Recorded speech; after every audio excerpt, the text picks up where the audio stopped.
where we take a look at the race for supremacy in AI among big tech firms and its impact on the world. For over a century, the Harappan script has defeated everyone who tried to read it. Nearly 4,000 ancient objects, seals, tablets, shards of pottery carry these symbols, and not one person alive can tell you what a single line says. It's one of the last great writing systems from the ancient world still locked shut. So researchers tried something new. They stopped asking human experts to translate it and handed the symbols to artificial intelligence. What the AI found didn't crack the code. It did something nobody saw coming and changed everything about how we chase it. The impossible puzzle.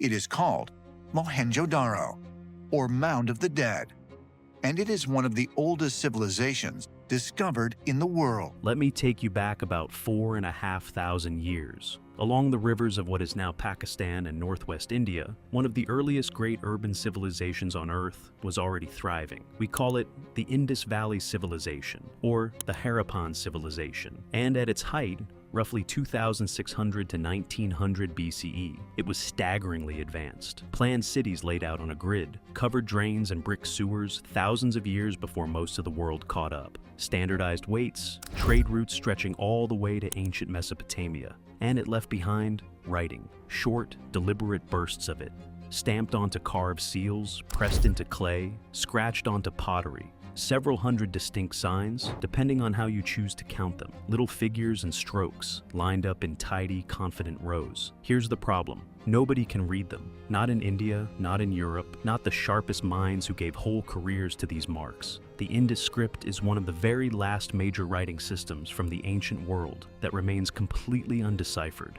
And to understand why AI changed the story, you first have to understand why humans failed. Why nobody has read it. Is the Rosetta Stone. It was the key to understanding Egyptian hieroglyphics, and it is one of the most precious and valuable treasures of the British Museum. Compare it to Egyptian hieroglyphs. Those fell because history handed us a gift, the Rosetta Stone. The same message, carved in a language we already knew, sitting right beside the one we didn't. Scholars had long inscriptions, whole decrees, and a real idea of the language underneath. The Indus script offers none of that. There is no Rosetta Stone. There are no bilingual inscriptions pairing it with a language we can already read. There are no long texts, no epics, no letters, no ledgers running on for pages. And there is no agreement, none, on what language these signs even record. Instead, almost everything that survives is painfully short. The average inscription is only about 5 signs long. 5. Try to rebuild an entire lost language from what amounts to ancient bumper stickers, and you start to feel the real weight of it. No bilingual key, no long texts, no known language. That combination is what makes this one of the hardest puzzles in the history of decipherment, which is exactly why someone finally decided to stop reading and start counting. Enter the machines. For decades, that's where it stalled. Brilliant people running face first into the same wall, generation after generation. Then, a new wave of researchers changed the question. Instead of forcing a translation, they asked something quieter and far more powerful. What if you don't try to read the script at all, not yet? What if you just let a machine study its shape, its patterns, its habits? The way you'd study the behavior of something you don't yet understand. If you're finding this as fascinating as I do, tap that subscribe button before we go deeper. Because what these systems found next is where this stops being about old stones and starts being about something that feels almost alive. Modern AI is built for exactly this. Computer vision can look at a photo of a 4,000-year-old seal and pick out each individual sign. Machine learning can sift thousands of inscriptions at once, hunting for repetition no human would ever catch. Statistical models can measure which signs prefer to sit beside which, and in what order. No single person could do this by hand across the whole collection in a lifetime. A machine does it in an afternoon, and the moment one did, something surfaced that nobody expected. What the algorithms found. Here's the first jolt. A researcher who had spent years squinting at these signs watched the numbers come back, and there it was, staring up from the screen. When you run serious statistical analysis on the symbols, using tools with names like n-grams and Markov models, the same math used to study patterns in a human language and even in DNA, The order of the signs turns out to be anything but random. It's the kind of result that makes the hair on your arms stand up, because it means these marks have been keeping a secret in plain sight the entire time. Certain signs almost always sit at the very start of an inscription. Others reliably land near the end. Many follow strict rules about what's allowed to come next. In plain terms, the script has structure, the ordered, rule-following behavior you see in real writing systems, not in a random pile of decorations. Whoever pressed these signs into clay was following rules, and rules are the fingerprint of a mind trying to say something on purpose. Now, be careful here, because this is where careless stories fall apart. This does not prove the Indus script encodes a spoken language. It doesn't. What it does is strengthen the case that it might, that these marks were behaving like writing long before anyone could confirm they were. And it raised a sharper question. If a machine could see this much, how much faster could it work than we ever could? Reading faster than any human. The answer is staggeringly faster, almost unfairly so. Newer deep learning systems can take a plain photograph of a seal and do the tedious work on their own. Draw a box around each sign, identify it, sort the signs into the correct reading order, and drop the whole thing into a searchable database. What once demanded a trained specialist and a magnifying glass now takes a camera and a few seconds of processing. In published tests, some of these classifiers have identified specific signs with accuracy above 90% under controlled conditions. Think about what that means. Work that used to eat hours of a specialist's time, one seal, squinting, second-guessing, now happens in seconds. And it happens at a scale that simply wasn't possible before, which changes not just how fast the work goes, but how much of it you can hold and view at once. And when you can finally see thousands of these inscriptions side by side instead of one at a time, patterns begin to surface that no lifetime of solo study could ever have reached. Thousands of seals at once.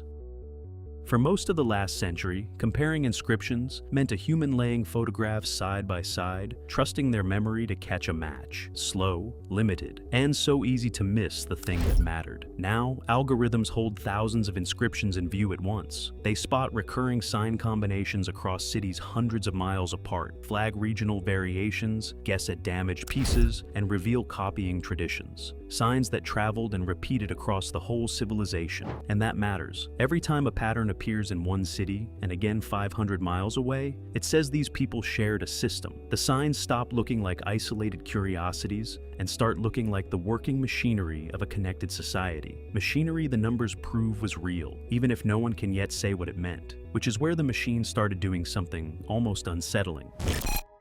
The machine that tests theories. The machine has no favorite theory, no ego, no reputation, no career built on being right about the Indus Valley. It just counts. So researchers can put cold, precise questions to it. Does this sign usually follow that one? Which sequences repeat most? Are there structures that behave like grammar? Which signs might be numbers? Do some inscriptions look administrative, tags, receipts, marks of ownership, while others look ceremonial? Interactive tools now let scholars run these tests and watch the statistics answer back. The machine supplies the evidence, the humans still supply the meaning. So, with all of this firepower, the pattern detection, the speed, the databases, the tireless testing, you'd expect the wall to finally fall. The part that still won't move. It didn't. And this is the part I most want you to sit with, because it's the real twist. Despite everything AI has thrown at the Indus script, the script is still unread. There is no accepted translation. No language has been definitively identified. Not one sentence has been confirmed. After all that computing power, all that relentless pattern hunting, the single most honest thing anyone can tell you is that we still do not know what these people actually wrote down. And that's not a failure of the technology. It's a lesson about its limits. AI is extraordinary at finding patterns inside the data you feed it, but it cannot conjure the one thing this puzzle is actually missing, the lost historical context that vanished when this civilization fell silent. It cannot invent a Rosetta Stone that was never carved. Give it more data and it gets sharper. But the missing piece here was never data, it was context. The living knowledge of what these signs meant to the people who made them, gone the moment the last of them stopped writing. So why exactly does the silence hold? Why the silence holds? It comes down to the same 3 obstacles that were there from the start. The texts are too short. 4 to 6 signs on average gives you almost nothing to build on. No room for the repetition and context a real decipherment feeds on. It's like trying to learn a language from a shelf of shopping receipts and nothing else. The language is unknown. Some researchers argue the script records an early Dravidian language. Others lean toward an Indo-Aryan connection, or a lost language family that left no other trace. And a smaller group argues something more radical, that it may not directly encode spoken language at all, and might work more like a set of symbolic tags, closer to heraldry or branding than to sentences. That debate is genuinely unresolved, and it splits serious scholars right down the middle. And there is still no bilingual key. Every ancient script we've ever cracked had some comparative text to lean on. The Indus script has none. Without it, even the most advanced AI has no confirmed translation to learn from. It's pattern matching in the dark. So the real question is whether that will ever change. Could AI ever solve it? Honestly, the experts are divided, but not hopeless. Some are cautiously optimistic. As more seals are digitized, as the databases grow, and as new sites are dug and fresh inscriptions come out of the ground, the machines have more to work with every year. A longer inscription, or better yet, a bilingual one, could change everything overnight. One well-preserved bilingual seal, pulled from exactly the right dig, and a century of frustration could crack open in a single afternoon. Others are far more sober. They warn that without those longer texts or that one bilingual key, even the most powerful AI we can imagine may never produce a translation everyone accepts. A pattern, after all, is not a meaning. But on one point, most experts quietly agree. The AI here is a brilliant research assistant, not a replacement for the shovel, the trained eye, and the evidence still waiting underground. Which brings us right back to the promise in the title. What actually changed? Did researchers ask AI to decode the Harappan symbols? Yes. Did everything change? Also, yes, just not the way a headline promises. The mystery isn't solved. The script still keeps its secret, exactly as it has for 4,000 years. And anyone who tells you otherwise is selling you a headline that isn't true. But here's what actually changed. For the first time in over a century, the people chasing it aren't limited to a magnifying glass and a lifetime of patience. They can now study one of the oldest undeciphered writing systems on Earth at a scale, a speed, and a precision that were pure fantasy just a decade ago. The code didn't break. The hunt did, completely. And the next great clue may already be sitting in a database, waiting for the right pattern to surface. That's the real headline here. Not a solved language, but a transformed search. For the first time, the tools finally caught up to the sheer size of the problem. So here's what I want to know from you. If AI does one day help us read these symbols, and we finally hear what these people were telling us 4,000 years ago, what do you think that first readable sentence will say? A king's name? A tax record? A prayer? A warning? Tell me in the comments. I read them. And subscribe so you're here the moment the next piece of this 4,000-year-old mystery finally drops.